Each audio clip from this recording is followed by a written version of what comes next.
My grandfather is an incredibly resilient man, having survived 2 heart attacks and driving himself to the hospital during the second. And yet, despite all of his unhealthy habits and all of his close calls, the scariest incident he has ever had was when he crashed into a deer driving on a California highway. And he's not the only one, with an estimated 7,000 large animal collisions each year in California.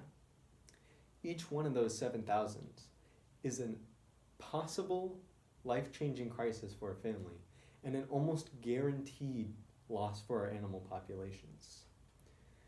Now, that's why I propose we construct a wildlife overpass on the I-80 near Auburn, due to that area having some of the highest amounts of animal collisions in California. I want to tell you a bit more about animal collisions, and I also want to tell you a bit more about what a wildlife overpass is, so that you have a better understanding of how they can benefit us all. Animal collisions are a byproduct of humans building out. It's kind of what we do. We like to construct structures, and we like to build roads. Now, roads are a bit unique because they tend to yield a lot of human-animal interactions. When we're using roads, we frequently end up seeing animals or are getting chased by animals, and that's a positive or a negative human-animal interaction. Because animals need to move around their habitat. They need to be able to feed, they need to be able to migrate, they need to be able to mate, and they need to be able to do whatever an animal needs to do. Roads won't stop them. Here I have a picture of a highway that is cutting between 2 national parks. Animals would like to get between these 2 points. Highways are notorious for negative human-animal interactions because they tend to yield animal collisions, car crashes, etc. And a lot of these collisions aren't big animals like deer, like what my grandfather crashed into. Most of them are thousands of small animals, birds, rodents, bunnies, insects, really anything that needs to cross a road. And these collisions do add up, even the small ones, averaging about $232 million in 2018. Now, this is where wildlife overpasses come in. Now, wildlife overpasses are part of a bigger term, wildlife crossing. Wildlife crossings are any structure that allows for safe travel for animals between habitats. So now they have a safe place to go and get their food and come back to their shelter. Wildlife overpasses are exactly that, but they are bridges, like their name implies. And these are amazing for animals because they can reconnect and give a safe passage for bears, for deer, so that they won't cross into the highways and they won't cross over the roads. They can even help plants out because the seeds that the plants need to germinate no longer are scattered on the road and die. Now they can actually grow somewhere and they can get to where they need to go.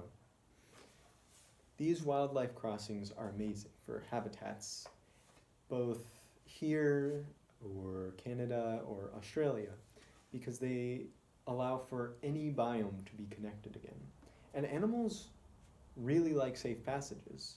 Here I have a picture of a brown bear and her cubs walking over a unfinished wildlife overpass. Really cute and really safe. Now, these wildlife crossings, once built, save us lives both for the animals and for the people, and they save us money. And when you have these crossings available for the animals, they quickly pick up on the safety of them and start using them and stop crossing the road entirely, bringing down collisions by up to 95%. This is a staggering number when you think about the cost each year for collisions and the amount of lives lost for large animal collisions. The greatest thing about all of these overpasses and all of these structures is that they have been proven to work and they have been built around the world. In fact, here I have a really neat one built with a body of water. I found it very, very neat.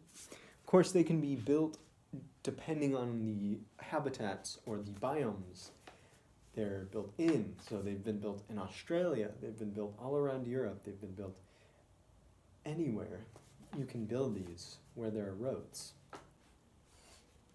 If you want to see this solely as a money issue, your thousands that you contribute will go a long way to shrink the millions that it costs us Californians each year to pay for these collisions. But it's more than just a money issue, because animal and human lives alike have inherent value, just like the national parks and natural areas that these highways cut through. A wildlife overpass would benefit our community so much, but only if we take initiative and build it. Your contribution would provide us with a brighter future, healthier natural parks with larger animal populations, and safer families.